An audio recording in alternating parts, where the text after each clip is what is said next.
to another episode of Embracing the Conversation podcast. I'm your host, Najat Jebari, a business development manager for Bird & Bird's global privacy team and co-chair of the firm's multicultural network called Embrace. In this podcast series, the Embrace Network seeks to discuss and unpack some of the burning racial and cultural D&I questions in the workplace.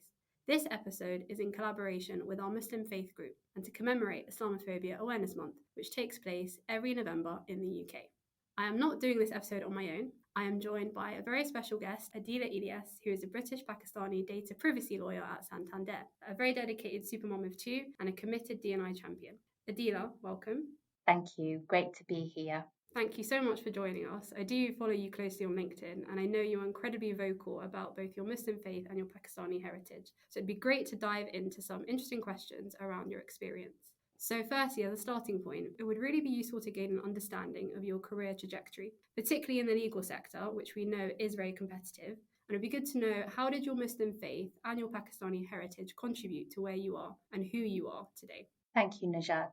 My career path was definitely far from straightforward. It was filled with obstacles and unexpected setbacks, yet each challenge became a lesson that strengthened my resilience and adaptability. Despite the rough patches, I stayed focused, learned from every hurdle, and ultimately reached my goals, gaining valuable skills and perspectives along the way. I set a personal goal at the age of 13 to become a lawyer. Little did I know how tough it was going to be to reach this goal. As a Muslim Pakistani girl, when I pictured a lawyer, it was a white man in a suit. The few women that you'd see playing these roles on TV or film were also white, but that didn't put me off. I remember telling my parents and siblings that I wanted to be a lawyer one day, and they'd laugh about how serious I was about speaking proper English at home. But they also encouraged me and motivated me to keep going. Not once did they try and steer me away or even try and put me off because it was going to be hard for a girl like me. As a teenager, I remember looking for my own work experience placement at school because the roles being offered didn't interest me. So I opened up the yellow pages and started to call local law firms. One invited me in for an interview and said yes, and I was over the moon. They picked me, someone who didn't look like them or have a similar background to them, but they chose me and I felt very special. Even then, it didn't occur to me how hard it was going to be to become a lawyer, especially when I looked around and couldn't see many lawyers that looked like me. The stats were not tracked back then, but even when you look at them now, I think Muslims in the legal profession make up about 6% of the profession, and that figure was obviously significantly lower when I was a teenager. I didn't have family or friends in the legal profession that could help me along the way, and I literally had to climb a very tall ladder, staying true to myself and optimistic throughout. And I think it's really important to also mention that I've never seen my religion or the colour of my skin as an obstacle, even though it may have been at times. I think having this positive attitude has really helped me in my career to date. So I really love the fact that you mentioned climbing that really tall ladder. And I've definitely seen significant progress, particularly in relation to Muslim inclusion in the workplace. As a Muslim professional myself, I've been really pleased to see different firms, organisations promote Ramadan fasting challenges and wonderful iftar dinners as well. It goes a long way in building a more inclusive culture. So I guess from your experience in climbing that ladder that you mentioned, have there been any changes in the workplace in relation to Muslim inclusion that has really made a difference to you? Oh, yeah, so many. I mean, having been at Santander now for 16 years or just over 16 years, I've seen a significant amount of positive change as part of Muslim inclusion and various other DE&I initiatives. I've seen the creation of an environment that respects and accommodates the needs of Muslim employees, fostering a sense of belonging and ensuring they have equitable opportunities for advancement. And some noticeable examples for me are things like providing dedicated prayer spaces or flexible breaks for daily prayers. Muslims have 5 daily prayers, 2 of which occur in the standard work day, and that can be challenging without having accommodation like a prayer room or wudu ablution facility. Santander provide this across their offices in the UK, which is amazing because I know others are not as lucky. Flexible scheduling as well for religious observances like Ramadan, Hajj or Eid celebrations. It really helps Muslim employees feel respected and valued. I've never in my career worked on Eid Day. I make that very clear. So we have 2 Eids a year. I give my managers the heads up, months in advance to say, these are the dates or likely dates that Eid will be, and I will be off. I mean, my mum would absolutely be so disappointed in me if I was working on Eid. And for all these years, I have not worked on Eid Day because it's such a special time for me. No offense to those Muslims out there that have had to work on Eid Day, but It's just something I just can't do it. And I've been very lucky to have that flexibility. And I just think giving that, education piece, speaking to your managers and just explaining why you don't know when Eid's going to take place, for instance, and then maybe booking the days around that date. So you give everybody advance notice and then just cancelling the days when you find out when Eid's going to be. I think these sorts of conversations are really important. And I think also the offering of halal food options in cafeterias, like it's so common. I feel like it's not at all to ask, is this meat halal? And I think that we've come a long way.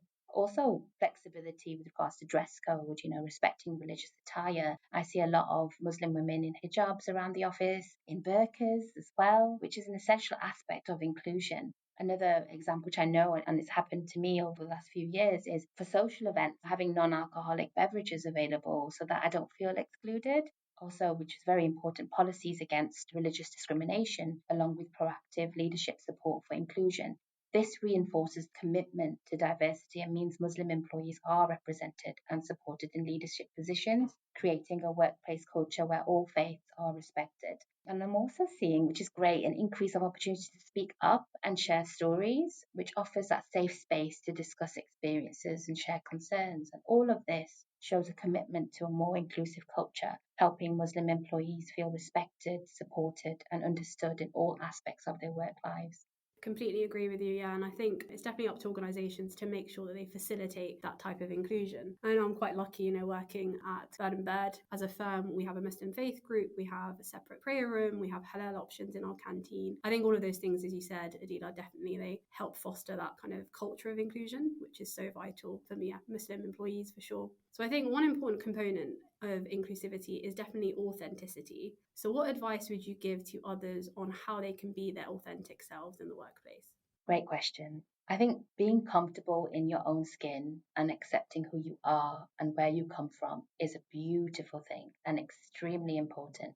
I think use this to your advantage, especially if you're passionate about creating an environment where all employees feel valued, respected, and supported, regardless of their background, identity, or personal circumstances. I know it's not easy to be yourself at work, and it takes confidence and bravery. You have to remember that we are all different, and I think the majority in society accept and respect this too nowadays. There may be a handful that don't, but let's just focus on the majority for now. There's always that fear that you'll be seen, treated differently if you're getting up to go and pray in the workday, for instance, or you're choosing to start wearing a hijab, or you decline that social event because it's Ramadan. My advice is to go for it if it's important to you and not to be afraid of how people will respond, but instead take it as an opportunity to educate others. If you don't plant that seed now, our children and the next generation will also struggle to be themselves in the workplace, and we would have failed on this mission to foster a more inclusive workplace. Be brave and speak up because we don't want to be having the same conversations in 20 years' time. And it really does start with us, with you, being authentic at work, but I'm planting that seed. You're not going to be harming anyone by being yourself. Doing the opposite is actually more harmful in the long run. So think about those small steps you can take that will have a big impact, such as maybe requesting a prayer room if you don't have that facility at the moment, or organizing an event that celebrates different cultures as a way of promoting, inclusivity. Thank you. I think it's such an important point about speaking up in order to be authentic self at work. And I think authenticity itself is not only important to employees, but also employers, because we've seen, academic research shows that the high performing teams are cognitively and also culturally diverse. So I think that's such an important point that you made. So I think leading on from kind of being your authentic self, the concept of allyship in particular is a very important one. And there is a lot that people can do if they're not from the Muslim faith in order to make kind of Muslims feel included. So is there any kind act from your colleagues or policy within your workplace that's actually made you feel comfortable in your own identity at work? Yes, I've seen so many kind acts. I've had the pleasure of being surrounded by amazing colleagues throughout my career. Some are now even part of my friends and family circle, and I feel lucky to have this amazing network. I am myself at work, and I have had many conversations about my personal life and my faith with colleagues. And most of the time, it's been met with, wow, I never knew that, or thank you for telling me. because I'm an open book and I enjoy educating others about my faith. And this certainly helped build better relationships with colleagues. And because I'm also approachable, they don't hesitate to ask me questions. During Ramadan this year, for example, I remember being on a Teams call in the office discussing Ramadan and what it means to me. And following which, a colleague who was in the middle of organising a team offsite popped over to ask me if there's anything she can do to accommodate, as she could hear some of the conversation I was having. I was so happy that she'd asked, and we were then able to then ensure there was a prayer room available during the day and a packed lunch for colleagues to break their fast on their way home. This was just such an amazing example of how to be more inclusive and take the opportunity to learn and educate. Another example of kind acts is how some of my colleagues are mindful when I'm fasting and choose not to eat around me out of respect or try to fast with me for a day to show support. I always explain they don't have to do this, but I find that they really want to make an effort to support, which I think is really sweet. Even with social activities during Ramadan, I've seen how some change the date so that socials can commence after Ramadan so that I don't miss out. Things like this and taking the time out to make an effort and show support in this way really helps you feel like you're being included. Even more importantly and more recently, I've had some colleagues take the time to ask me if I'm okay, checking in on my well-being because of the current events taking place in the Middle East. All these kind acts go a long way and have given me a sense of belonging and enable me to be myself. And I get that feeling that I'm part of a community that cares for my well-being, which demonstrates that the environment I work in is inclusive. I know others may not feel this way, but going back to my earlier point, being authentic and transparent at work is one way you can make a start in promoting inclusivity in the workplace. For sure. And I think especially because all employees spend a significant time in the workplace. So the well-being point that you made is such an important one. And yeah, as you said, I think showing curiosity, I know for myself, kind of within the workplace environment, I found it really, really nice just to have people ask questions about the Muslim faith and show that they have an interest in it and, they want to find out more. So I guess for religious groups in particular, there is research also to suggest that challenging faith-based stereotypes is actually one of the most effective ways to increase inclusion. So what are some of your own insights on the best ways to challenge stereotypes? Great question. I think we have to speak up and educate. Consider yourself as part of a community, and including yourself in these conversations and sharing your stories helps spread awareness. When you do this, those faith based stereotypes fade away, and instead, what you end up with is respect and understanding among a diverse group of people. We all have a responsibility to educate ourselves and others. If we remain silent and avoid challenging stereotypes, it can lead to harmful consequences for individuals, groups, and broader society. It can reinforce unconscious biases that affect decisions such as hiring, promotions, social interactions, leading to discrimination or the marginalization of people based on assumptions rather than individual merit.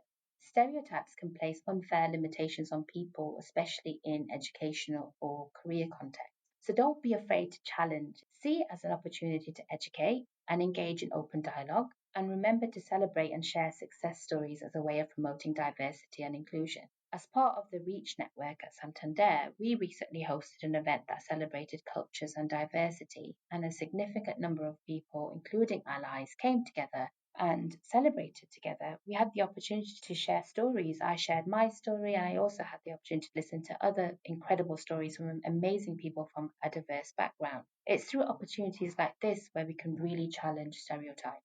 I think it goes both ways, right? Not just for the Muslim faith group, but also all faith groups and non-faith groups. It's having that open dialogue, as you said, is so important. And I think kind of on the flip side of stereotypes, we often talk about role models and the good they do in inspiring others, but also serving to represent. So who served as a role model for you? I love this question. I mean, everyone has a person, right? But for me, I have people. I have drawn inspiration from four amazing women. They have been my pillars of wisdom throughout my entire life. They are my mother and my three big sisters. Growing up, I have watched them all overcome challenges with grace, resilience, and a strong sense of purpose. They have taught me the importance of hard work, kindness, and staying true to one's values no matter what. Their dedication to supporting our family and their strength in the face of adversity has always inspired me to push forward and believe in myself. They've each shown me how to approach life with empathy and courage, and their example has shaped who I am today. I feel incredibly grateful to have these four strong women as a guiding influence in my life. They are the ones that have kept me going all these years.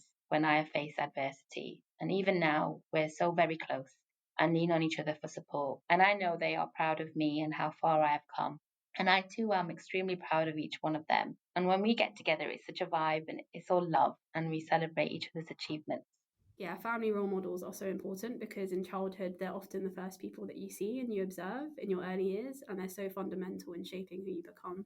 Just leading from that, we often hear about the distinction between surface level representation and authentic or substantive representation, which is very different. So, why do you think proper representation is important, particularly in the workplace? I love this question too. I mean, all these questions are great.